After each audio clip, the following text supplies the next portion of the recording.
Hey guys, in today's video I want to tell you why I was wrong when it comes down to the kettlebell floor press. In my previous videos I've talked about all the great things that I think kettlebells are all about, why they're so versatile and all the pros and benefits that you can get out of training with kettlebells. And I've also talked about some of the downsides or the limitations rather of kettlebell training, and one of them is the fact that kettlebell training generally lacks horizontal pushing movements. And at the time, in my one of my previous videos, I mentioned the kettlebell floor press as really being the only horizontal pressing movement that you can perform with the kettlebell.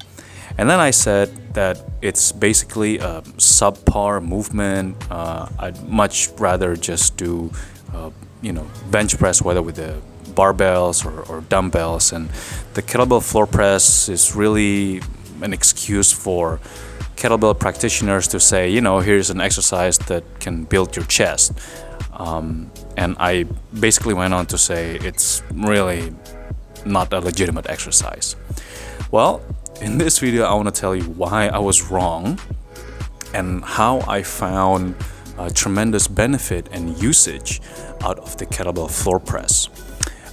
Recently, I was diagnosed with a shoulder impingement, which is a very, very common shoulder injury.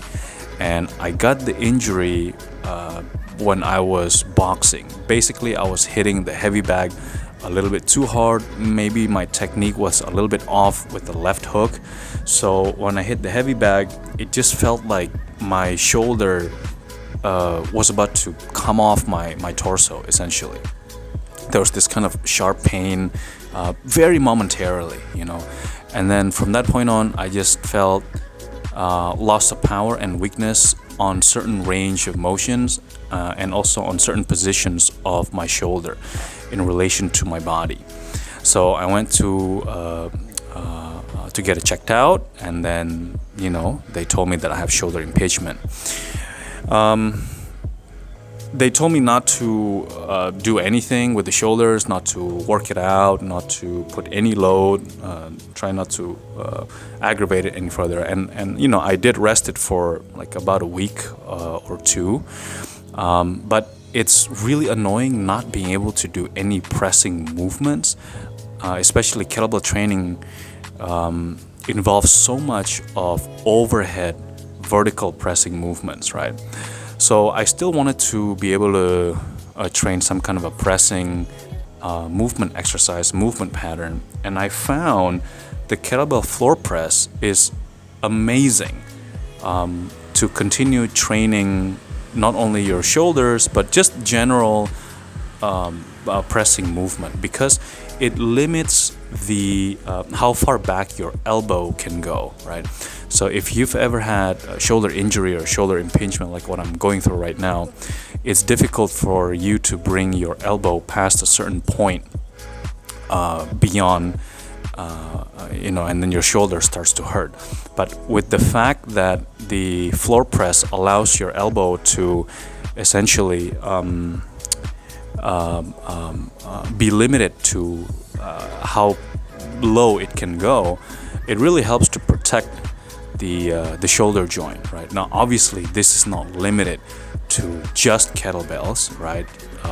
You can do even perhaps more effectively with dumbbell floor press or perhaps even barbell floor press. But I'm just saying, I kind of dismissed the kettlebell floor press as an excuse of an exercise for kettlebell guys to say that yes, they can do a chest muscle building exercise with the floor press, and then I said it's kind of nonsense. But I think in reality, I found a terrific use for the kettlebell floor press. So I need some time to recover my left shoulder, and for the time being, I'm going to continue to do pressing movements with limited range of motion. Another one that I found to be really good is low ring dips. Basically, I set the rings at a relatively low position so that my feet would be touching the floor before I get too low in the dip. This is another one that I found to be really nice to continue training my pressing movements without putting my shoulders in a risky position.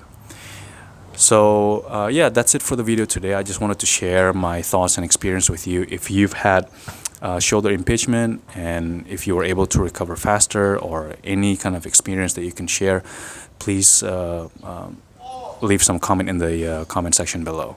And until the next video, thanks for watching.